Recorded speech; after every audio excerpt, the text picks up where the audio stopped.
حضرت موسیٰ کے زمانے میں ایک شخص نے جھوٹی نبوت کا دعویٰ کیا، پشیمان ہوا، دعویٰ جب کیا تو اس کے مرید بہت بن گئے۔ ایک مولانا صاحب ہیں ہمارے اپنے، قم سے پڑھے، پاکستان میں آئے، سن 2001 میں بہت بڑا فتنہ اس ملک میں کھڑا کیا، شیعہ کو شیعہ سے لڑایا۔ جب ہم نے کچھ افراد کو ان کی طرف بھیجا، ان کے شہر میں گئے کہ جناب والا ان کو بولیے اب توبہ کریں، اب تو لوگوں کو بتائیں کہ آپ نے کیوں کیا تھا فتنہ۔ پیغام بھیجا کہ قبلہ ہم اتنا آگے بڑھ چکے ہیں، اب پیچھے آئیں گے تو مارے جائیں گے، کوئی اور مارے نہ مارے ہمارے مرید خود ہمیں مار دیں گے۔ ہم نے وہاں لا کے لوگوں کو کھڑا کر دیا ہے۔ اس نے جھوٹی نبوت کا دعویٰ کیا اور اتنے مرید بن گئے کہ ان کو نبی ماننے لگے۔ جب پشیمان ہوئے کہ بدبخت تم نے کون سا کام کیا ہے، آخرت اپنی تباہ و برباد کر دی، اور اللہ کے دربار میں توبہ کی کہ خدایا میں نے غلطی کی، مانتا ہوں۔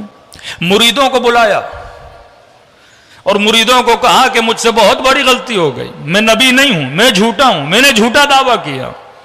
اب مرید اپنے مرشد سے زیادہ پکے، کہنے لگے آپ کی انکساری ہے کہ آپ مان نہیں رہے، ہمیں تو آپ نبی لگتے ہیں۔ کہ بھائی میں نے جھوٹ بولا، کہ نہیں نہیں آپ کی تقویٰ ہے کہ آپ مانتے نہیں ہو کہ آپ نبی ہو، آپ ہو نبی۔ فوراً خدا نے حضرت موسیٰ پہ وحی نازل کی کہ موسیٰ اسے کہہ دے تب تک معاف نہیں کروں گا جب تک ان کو سیدھی لائن پہ نہیں لاتا۔ اسی معافی کا فائدہ کیا کہ آپ نے پورے معاشرے کو تباہ و برباد کر دیا۔ جو باعث بنتے ہیں اس معاشرے میں سودی نظام بڑھے، جو ایسے ادارے ایسے انسٹیٹیوٹ کھولتے ہیں جس سے فحاشی بڑھے، جس سے اوریانی بڑھے، کہ مولانا ہم ہیں تو شیعہ لیکن کیا کریں ایڈورٹائزمنٹ کمپنی میں ہیں اور یہ کرتے ہیں اور وہ کرتے ہیں۔ میں نے کہا اگر آپ کی ایک ایڈورٹائزمنٹ سے، ایک ڈرامے سے 4 لوگ گمراہ ہوتے ہیں، قیامت تک گردن پکڑی رہے گی۔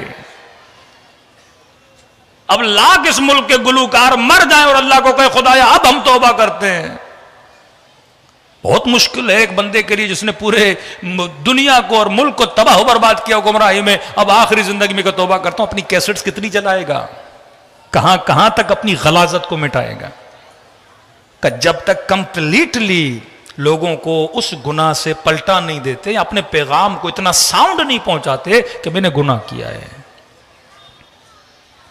وقت کیونکہ بہت ہو چکا، باقی چیزیں کل۔ توبہ کرو تو فرمایا شرمندگی بھی چہرے پہ نظر آئے، اظہار چہرے پر ہو، غم چہرے پر ہو۔ اور بیٹا، غلام، بھائی، تینوں کو لے کر امام حسین کی طرف چلا۔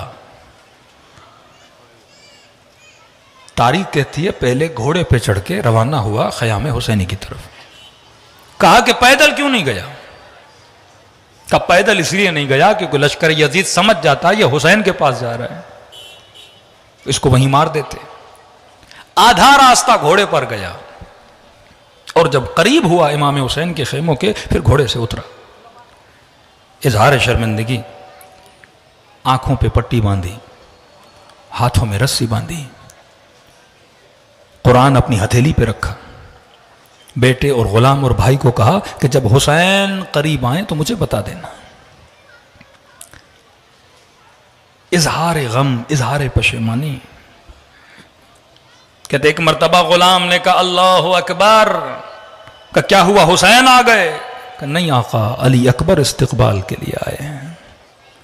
ارے تو پشیمان تو ہو، پھر دیکھ اہل بیت کیا کرتے ہیں۔ جس طرح ماں اپنے بچے کو گود میں لیتی ہے، اس طرح پشیمانوں کو اہل بیت اپنی گود میں لیتے ہیں۔ پھر بھائی نے کہا اللہ اکبر، اللہ اکبر، کہ کیا ہوا حسین آ گئے؟ کہ نہیں، عباس علمدار استقبال کے لیے آئے۔ ایک مرتبہ تینوں نے کہا اللہ اکبر، کہ اب کیا ہوا؟ کہ خود حسین خیمے سے نکل کے استقبال کے لیے آ رہے۔ کہ جیسے حسین کے قریب پہنچو تو مجھے بتانا۔ کہتے یہاں بالکل امام کے روبرو پہنچا، اپنے ہاتھوں سے امام حسین نے اس کے ہاتھوں میں بندھی ہوئی رسیوں کو کھولا اور کہور ہاتھوں پہ رسی کیوں باندھی ہے؟ کہتے مولا کاش یہ ہاتھ کٹ جاتے، لجام فرس میں نہ پڑتے۔ اپنے ہاتھوں سے امام نے آنکھوں سے پٹیاں اتاری، اور آنکھوں پہ پٹی کیوں باندھ دی ہے؟ رو کر کہتا ہے مولا اے کاش یہ آنکھیں نکل جاتی، اندھا ہو جاتا، کبھی امام کی آنکھوں میں آنکھیں ڈال کے بات نہ کرتا۔ پشیمان تھا امام حسین نے فوراً سینے سے لگایا، جنت کی بشارت دی، بٹھایا، یہ روئے جائے روئے جائے۔ امام حسین تسلیاں دیتے رہے، اور اب آ گئے، اور رونے کی ضرورت نہیں، تجھ میں اور حبیب میں میرے لیے کوئی فرق نہیں ہے، اور لیکن تاریخ لکھتی ہے اس کا رونا بند ہی نہیں ہو رہا۔ امام حسین نے کہا اور اتنا رو کیوں رہا ہے؟ کہ مولا اگر اجازت ہو ایک درخواست کرنا چاہتا ہوں تاکہ مجھے تسلی مل جائے، سکون سے اس دنیا سے جاؤں اور نبی کا سامنا کرنا پڑے۔ کہ کیا چاہتے ہو؟ کہ مولا اگر اجازت دیں تو میں علی کی بیٹیوں سے معافی مانگوں،